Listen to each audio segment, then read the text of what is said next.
Hi, I'm Rob Evans. Welcome to this presentation, Shifting Gears from Functional Human Resource Excellence to Confident Business Leadership. Some people who see this particular image think that it's actually a painting, whereas in reality, this image is a combination of several elements. It's actually a reflection that was taken in a pool of water, in a pool of rainwater, a puddle. And the elements of this particular image are the buildings, the subject of the actual picture, the puddle in which the picture was taken, it's the light that created the ability to have a reflection sat in the puddle, and the photographer themselves. So 4 elements have combined to produce this image. And if we think about a confident business leader, there's always many elements that combine to produce a confident business leader. And we're going to cover some of those today. And I think it's important that we actually do think about this, because I've been lucky enough to be involved in, on the ground, over 150 operating companies around the world. And it's always struck me that the top tier decision makers in many organisations often exclude the chief human resource officer, the chief talent officer, the chief people officer. Often it's the chief executive officer, the CEO, and a combination. It may be one or more of the following 3. It could be the chief financial officer, the CFO, the chief operating officer, the COO, or it could be the chief sales officer or the sales director, the head of sales. It could be any combination of those folks. And clearly, many of the decisions that are made in organisations are centred around numbers, but the reality is it's people that deliver those numbers. So it seems slightly absurd that our human resource leaders often don't find their way to the very top tier, top table in the decision making. If we look at many of our corporate boards, then, often we're lucky if the CEO is a people person, and very often the remainder of the board often are from a numbers type background. So that's the reality of much of the corporate world that we see today. And hopefully over time, that's something that will change. And I'd really just like to cover a few areas that I think chief human resource officers can think about in a way to try and actually get to the top table of decision making within their organisation. First, I want to start with a little bit of a story.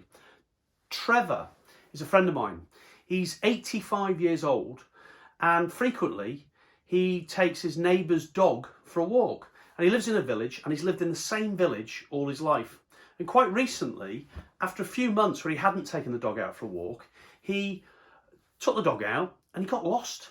He got stuck in a cul-de-sac, in a small road, in a brand new housing estate that had been built in the village that he lived in all of his life. So an area that was completely familiar to him suddenly was slightly unfamiliar, and it took him a short while to find his way home, but it quite unsettled him. And for us as individuals, human beings, the less familiar and seemingly unfriendly, if you get lost, the environment, the more difficult it can be for us to summons up the confidence to do what we need to do. And it shook Trevor, this particular situation. And I think for us, if we're going to be confident in any role, then we've got to feel like we're in some sense of familiar territory. And that shapes much of what I'm going to talk about today. And I think as we set out to be a confident business leader, I think first of all, we need to focus on ourselves as an individual and think about what we've done to equip ourselves to be really confident as a business leader.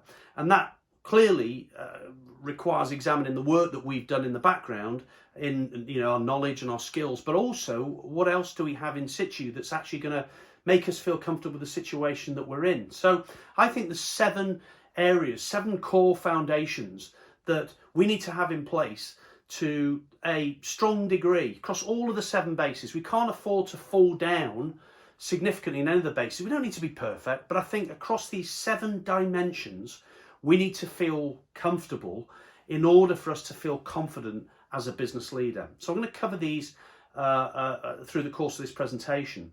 And I think that's the first part of becoming a confident business leader. And I think with that in place, there's a separate element, which I'm going to talk about later, which is all about really then focusing on the organisation that we're operating with, the teams that we're operating with, and thinking strategically and operationally at how can we really move this forward? How can we identify the opportunities and the challenges that face us, and how can we deal with them in as commercial, operational, and practical and pragmatic way as possible. So I'm going to cover both of these areas. So starting with this 7 areas, the 7 core foundations that we need to focus on, I believe, to feel confident as a business leader. And as I say, we may well have covered, 4 or 5 or 6. We might feel we're comfortable in many of these. I think we need to be comfortable in all of them. And it starts with the path that we're on. If we actually think about our lives, in our lives, we're always on multiple paths. In our personal life, we're on a number of paths over time. In our corporate life, or in our organisational life, work life, whatever it is that we do, we're always on a particular path, professionally, at a particular point in time. And of course, as is the case in life, we never quite know on any given path that we're on what the ultimate destination is for us. But in order for us to give our best, in order for us to actually do the best and be the best that we can be, we need to feel comfortable on the path that we're operating on. So that's the very first question I'm going to ask. And there's a number of these that I think we need to ask of ourselves as we start to think about how do I equip myself as not only a functionally strong human resource leader, but also someone who really can be a confident business leadership contributor and somebody who can be invited to the absolute top table of the decision making for the organisation that I'm involved with. So this is the first question. Right now, do we feel like we're on the right path for us? If the answer is no, then it's quite difficult because we're forever compromised. We never feel quite settled in terms of what we're doing. So then we need to start thinking about, well, what choices can I make? I mean, obviously in life, there's certain things we can control and certain other things we can't control, but there are many things that we can control, and the choices that we make set the context in which we operate. So if we don't feel like we're on the right path for us today, then we can stand back and we can think about what choices can we make that will reshape the context in which I professionally am operating. So that's the first piece, and it's right at the centre of the core foundations that I believe we need to have in place to feel confident as a business leader. And then I'm going to work through this diagram. And you can see in the top half, we've got knowledge areas. The bottom half, we've got skills areas. And I'm going to work clockwise from world. I'm going to start with the knowledge areas. And if we think about our wider world, right now, today, we're right in the middle of a pandemic. And it's not easy for any organisation right now. Quite apart from the pandemic, already we had an incredibly anxious workforce. We've had 50 years of unrelenting pressure for numbers, many workforce changes. We've had organisational ownership changes. We've had many reorganisations. We see looming a quite dramatic change within Industrial Revolution 4.0 of the Internet of Things, potentially going to completely transform processes in organisations over the next 10 to 20 years. A lot of people are concerned about their roles. And if we think about this history in the last few years, we've had many pockets of poor, lower than ideal workforce engagement. And if we actually just think about the changes that are ahead of us, we've got to find a way to deliver not only results, because we're not going to have a choice about not delivering results, but results and reinvention in parallel as business leaders. That's not an easy challenge when you have a very anxious workforce. But there's some good news. And the good news is, if we look at today's situation, this pandemic won't be with us forever. Hopefully we're midway or beyond midway through it now, and it will be past us soon. And what a great opportunity and great canvas this is right now for us as human resource professionals to be able to really not only deal with the crisis that we have right now in the organisation and set a marker down in terms of what our capabilities are, but also in contributing to that planning for us of the future look of our business beyond the pandemic, because inevitably our organisations will have required some sense of reshaping in the period forward. But then on top of it, if we think about this fourth industrial revolution, how exciting is that as an opportunity for us as individuals? If we think about the last 20 years, when we connected us, our world changed dramatically. If you think about, we connected us through internet, mobile telephony, smartphones, and we saw entire organisations transform, the way we operate within organisations transform. We saw new industries start, we saw existing industries incredibly disrupted. You only got to look at retail and the travel sector and the media sector, very dramatic change. And right now we're sat either with the technology, landing or about to land, or not too far in the future, in many areas that's going to give us an incredible toolbox to be able to reshape the organisations that we operate in. And we're going to have to reshape the organisations in which we operate in, because we're not going to have a choice. If we don't do it, we're not going to be competitive. We're not going to be able to deliver what we need to deliver in the way that we need to deliver it. So an incredible opportunity for us in human resource, so much reskilling needed, and it's a perfect opportunity for us to use the skills that we have at our disposal. If we just think about what's actually coming on downstream, artificial intelligence, we've got renewables, we've got 5G connectivity, we've already got ubiquitous cloud and social media, we've got mixed reality, virtual reality, blockchain, 3D printing's kind of becoming mainstream, a huge range of technologies. The Internet of Things, we're connecting things. You think about the changes when we were connecting us. Now we're going to be connecting things, and of course we have been connecting things for. But we expect a significant expansion, the extent to which we're going to be connecting things. Dramatic change ahead of us. A great opportunity as a human resource leader. So the second question to ask is to think about global events and global trends, and how effectively do we as a human resource leader, as a potentially confident business leader, respond to the opportunities and challenges that we see from global trends and global events. So moving on to the second knowledge area, which is organisation. Our organisation operates for many reasons, and those reasons are often driven by financial demands, and those financial demands are typically met by our people. And if we look at this particular picture, it's taken in the northeast of England, many bridges connecting two sides of the two banks of the River Tyne in Newcastle. And the more we connect as individuals, the stronger an individual we're going to become. And we need to connect well inside our organisation. If we think about the people that work with us, in both our peers and the individuals that are in our team, individual colleagues that actually work in all the other departments, the more we can understand about their roles and responsibilities, and the more that we can build relationships with those individuals and build a clear picture of organisation, the more powerful a business leader we're going to become. Because if we think about, these are dandelions. Dandelions are built in ways that encourage people to walk up to them and blow the dandelion, spread the seed, help the dandelion prosper.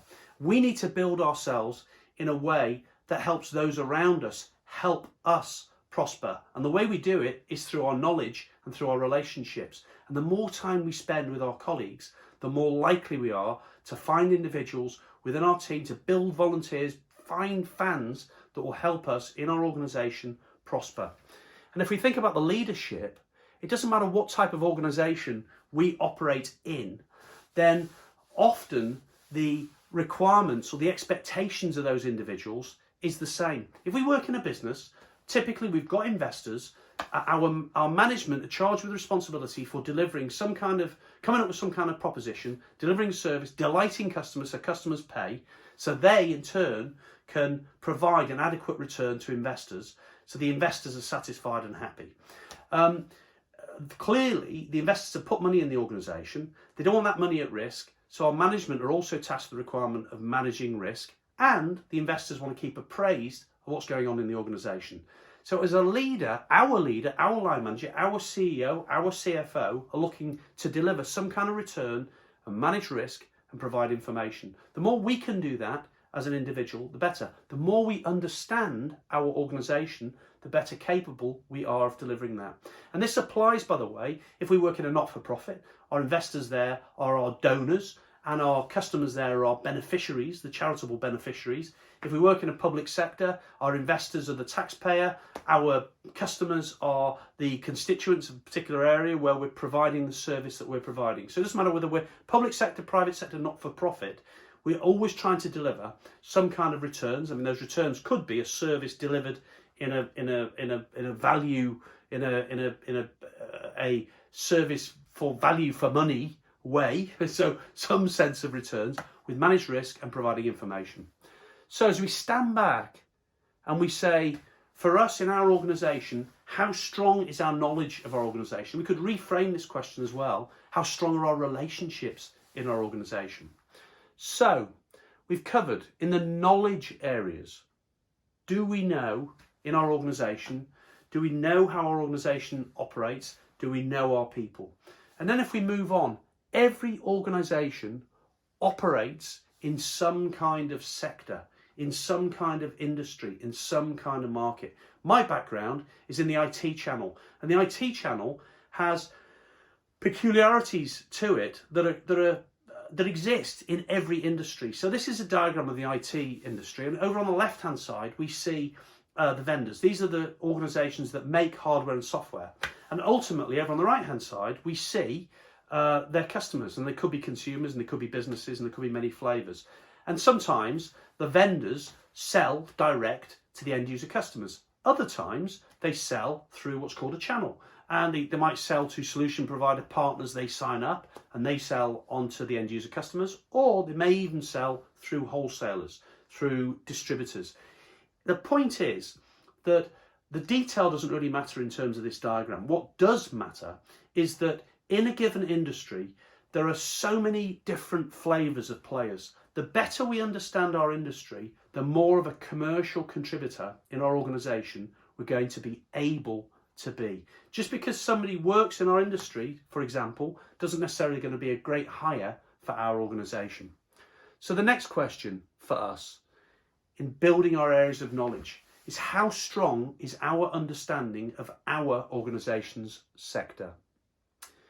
So we've dealt through the knowledge areas. If we then move on to skills, numbers are the driving force behind so much of what we're driven on in organisations.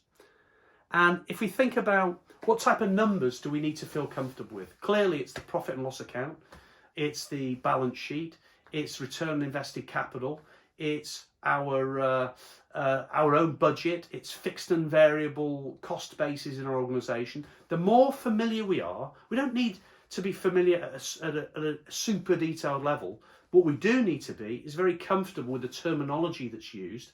And so, for example, in relation to the balance sheet, if we understand a balance sheet, we know that a balance sheet sets out the net assets and liabilities of our organisation. We know that it kind of represents the book value of what's invested, the equity, the shareholder investment in our organisation, the money they've put in, the money they've left in for us as management to deploy with the stewards of capital. So our organisation will have a book value. But then if we think about individuals come up and pay money for organisations, and often they're prepared to pay more than the book value. What's the difference? The added that they're paying is goodwill. That is right in the centre of our experience and skill sets, because it's all about people. When they pay for goodwill, they're paying for customer relationships. Our people build them. They're paying for the collective knowledge in the organisation.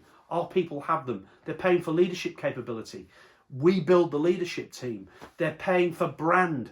Our people create the perceptions of our organisation in the marketplace. So our people are at the core of our goodwill. They're at the core of the value that's not part of the book value in our organisation. We can influence that. So a key question again for us, if we think about demonstrating our capability as a confident business leader, how comfortable are we with the numbers, with the terminology of the numbers, and how what we do links to the numbers. So we've covered the seven core foundations. We've covered 5. We've covered the right path for us, world, organisation, sector, and the knowledge areas. We've covered numbers. I don't propose to cover function and people. That's right in the ballpark of what we do. When I have sessions with CTOs and CFOs, clearly, or certainly with the CFOs, I'm not talking numbers, but I am talking people and so on. But we need to cover all of these areas. We need to be all over our function. And of course, we need to have very strong people skills, but we've got very strong people skills. Now, once we feel we're on solid ground, we have those 7 foundations in place. We're very comfortable. We don't need to be perfect in all those areas, but we need to have enough knowledge and enough skills that we feel confident. That's our baseline. That's our foundation. Then we can turn our mindset towards the actual organisation that we're actually operating in. And this picture is of a book. A lot of people don't think it's a book. It's a close-up of a book on a table. It's another reflection. And if you look really closely, you can see a fly flying towards the book. But how that was captured, I don't know. But if we actually look at this book, there is no book written that will tell us how to run our organisation and our department. That has to come from us. And it can only come from us by being hungry for information, hungry to identify the challenges and the opportunities in our organisation, and to think about how do we deal with them. How do we capture the value of an opportunity? How do we solve a problem? How do we deal with the challenges that face us? And the only way we can do it is through trial and error. There's been nobody else has ever run our department with our people at this particular time, in this particular situation, and that goes for whenever we're operating in an organisation. We've got to come up with the answer by asking questions and trying things out and seeking as many different lenses and ideas as we can to see ultimately if they can give us some value. And I'm going to give you one view that may or may not help you out. And I'd encourage you to try it out, but I'd also encourage you to speak to many other folks and seek their opinions as well. In my experience, having been involved with over 150 operating companies around the world, successful teams tend to cover 4 bases really well. And that's why I designed this PPMC leadership. There's a lot of depth under each of these headings, but in essence, the successful teams tend to have enough quality people that they're successful. They tend to have clear principles and they stick to them. Their operating mechanics, the way they operate, tends to mean that they're easy to work with and easy to work for. And their culture means that they're energizing to work with and energizing to work for. So I'm just going to cover a tiny bit more about each of those now. If we look at people, there's many different flavors of people. One type of person that stands out for me in my experience are the bridge builders, the individuals in an organization that can see a relationship needs to be built. A bridge needs to be built between a problem and a solution. They can roll up their sleeves and they can sort out challenges. They can build processes. Bridge builders are the gems in any business. And what you tend to find is in successful businesses, there's a good number of bridge builders and they're really well utilised. And in the poorly performing organisations, often they're not, never mind they're not utilised, they're not even often consulted. Bridge builders are great people to consult. So we're thinking about people. Bridge builders are a great example of the type of individuals we want in our organisation. So that's the first P. The second P is principles of PPMC leadership. And our principles are what are we setting out to achieve as an organisation? What's the essence of our plan? Do we want to be the big boat or the little boat? If we're the big boat, it probably means we need more investment. We can go larger distances. We can charge more customers, more rules and regulations, more risk. If we're the smaller boat, we can make less returns. It's a more personalised service. We can't go so far. In my experience, when organisations set out their plan, often they somehow get caught between the big boat and the little boat. They say, well, we want to become the big boat, or we want our business to look like this, or our department to look like that, or our team to look like this. But then they behave in ways that are not consistent. Do we have in our organisation clear principles of what we're setting out to achieve? In other words, a clear plan, a clear mission, vision, strategy, a clear purpose, a clear desired culture, and do we stick to those principles? If we stick to those principles, it means that decision making is really easy for everyone in our organisation. But many organisations either don't have the principles, or they have them, or they claim to have them, but they don't stick to them. So that's people and principles. The third piece, so we talked about PP on the PPMC. Now we're on to the mechanics. The mechanics are how we operate as an organisation. And we operate through our organisation structure, through our processes, through our management meetings, through the data we collect, the reporting we have. And often, for example, with processes, we find there's way more than we need. We bought from an online retailer a single hose extension. And what came with it was an enormous amount of packaging. And that's what we see in many companies. So much extra stuff that's not really needed. And the problem with extra stuff that's not really needed is that it makes our people's lives more difficult. It's harder to work in the organisation. And the key question to always ask on mechanics is our organisation, is our team, or we as a leader, easy to work with and easy to work for? If we can say yes and yes to both of those, we're in great shape. So we're talking PPMC leadership, and we dealt with people, principles and mechanics, or whistle-stop tour. We're now onto the C, which is culture. This castle is a UNESCO site. It was built 700 years ago to control North Wales. It's a key part of Welsh culture. The stories about the castles and the fights for control, the battles for control of the castle are a key part of the culture. That culture has evolved over 2,000 years. For us in leadership positions, we got to build a culture in months and years. We don't have much time. And cultures we can't really control, we can only influence. But there are things we can do to influence them. And whatever we do to influence our culture, we need to think about energizing our people, giving vitality to our people. Energized people deliver great results. So the key question with culture is this, and I think it's a great question really to encompass the whole of PPMC leadership, which is our team energizing to work with and energizing to work for? If we can ask that question and the answer is no, the next question is why and what are we going to do about it? So is our team energizing to work with and energizing to work for? So in a whistle stop, we've thought about a lens through which we can look at every team we're involved with, our leadership team, our organisation, our function, all of these individual teams. We can use PPMC leadership as one lens to look at it, but seek many different opinions. And we can do that if we're on solid foundations. And we've covered the 7 core foundations for us professionally, as an individual, in our position, in our organisation today.